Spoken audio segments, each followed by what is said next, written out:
warahmatullahi wabarakatuh. Perkenalkan, nama saya Rusmiati, NIM 2020 1110018 dari Universitas Muhammadiyah Surabaya, Prodi Pendidikan Bahasa dan Sastra Indonesia.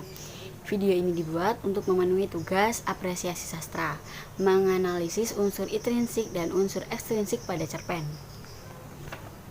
Sebelum membacakan unsur intrinsik dan unsur ekstrinsiknya, saya akan membacakan sinopsis cerpen yang berjudul Asmamu atau Asma Terindah karya Yulisma. Aku sebagai Yulisma dalam tulisan memiliki seorang sahabat sejati bernama Asma. Asma adalah kakak tingkat Yulisma pada masa kuliah. Namun Yulisma baru mengetahui hal tersebut ketika mereka bekerja di institut yang sama.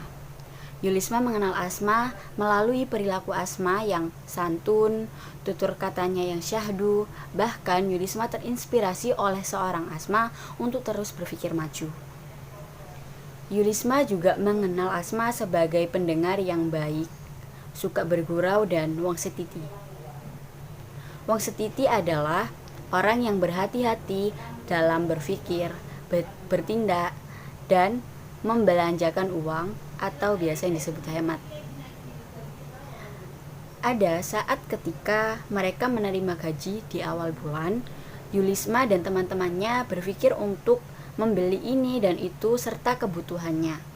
Namun berbeda dengan Asma yang duduk di pojokan, Yulisma mengajak Asma untuk berbelanja bersama teman-temannya. Namun Yulisma tersentak kaget dengan jawaban Asma. Asma menjawab, "Ndaklah, aku ingin nabung, Cek. Aku gak pengen apa-apa, Cek. Kamu mah enak, udah punya semuanya." Sehingga Yulisma sering menggoda Asma dengan julukan PMP, kependekan dari Padang Memang Pelit. Seketika Asma marah lalu berkata, "Aku bukannya pelit loh, Cek. Aku mau nabung biar punya apa-apa kayak kamu. Aku juga pengen disayang mertua kayak kamu."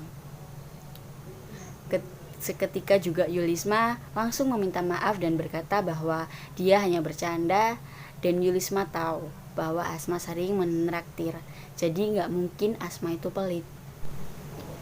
Dari sikap wong setiti Asma bisa membeli kendaraan sendiri dengan menggunakan gaji bulanannya.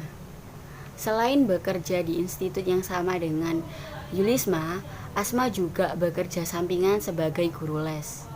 Meskipun rumah Asma dan institut jauh, namun semangat Asma untuk tetap bekerja sangatlah bagus. Selain membeli kendaraan menggunakan gajian bulanannya, Asma juga mempersiapkan peralatan rumah tangga untuk masa depannya. Sebegitu handalnya Asma dalam mengelola keuangan. Ada saat dimana suami Yulisma yang jadwal kerjanya begitu padat sehingga sering telat menjemput Yulisma. Dan saat itulah Asma bersedia mengantar dan menjemput Yulisma pulang. Kemudian pada 18 Agustus 2017, Yulisma menjalani persalinan dengan lancar. Orang yang pertama kali dikabari oleh Yulisma adalah Asma.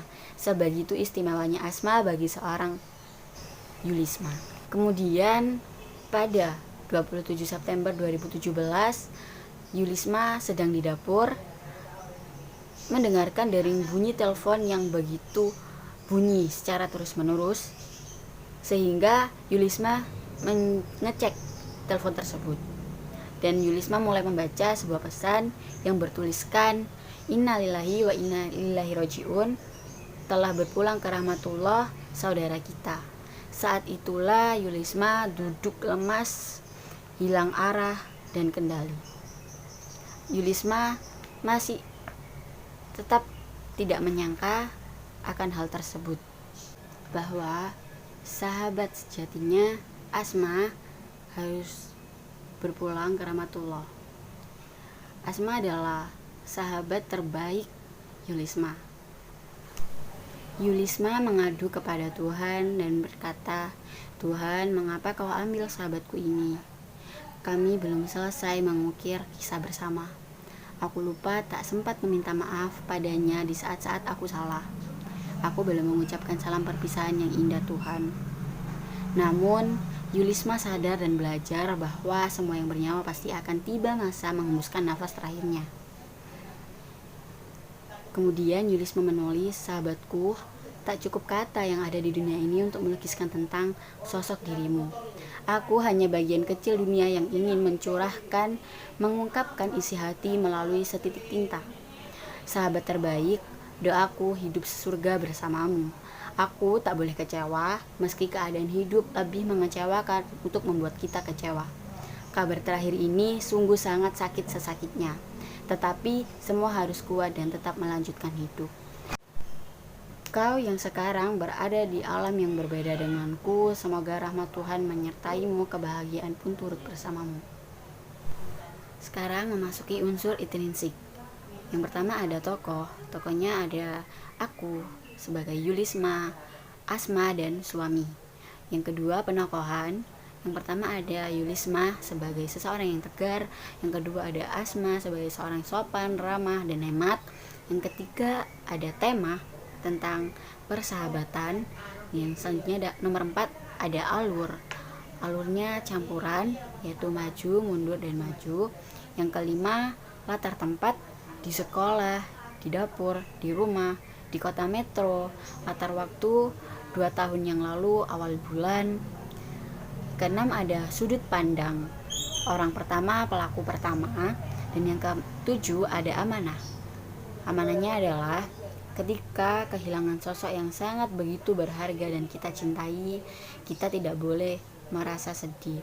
Sedih boleh, namun tidak boleh terlarut di dalamnya, karena semua yang bernyawa pasti akan kembali kepada Tuhan. Unsur ekstrinsik, latar belakang penulis. Yulisma, guru SD di kota Metro Lampung. Penulis sebetulnya kurang suka menulis karena menulis sangatlah membosankan menurutnya. Namun suatu peristiwa terjadi di dalam hidupnya sehingga ia menuliskan cerpen ini untuk dijadikan sebagai kenangan dan diabadikan momen-momennya bersama sahabatnya. Sekian dari saya. Wassalamualaikum warahmatullahi wabarakatuh.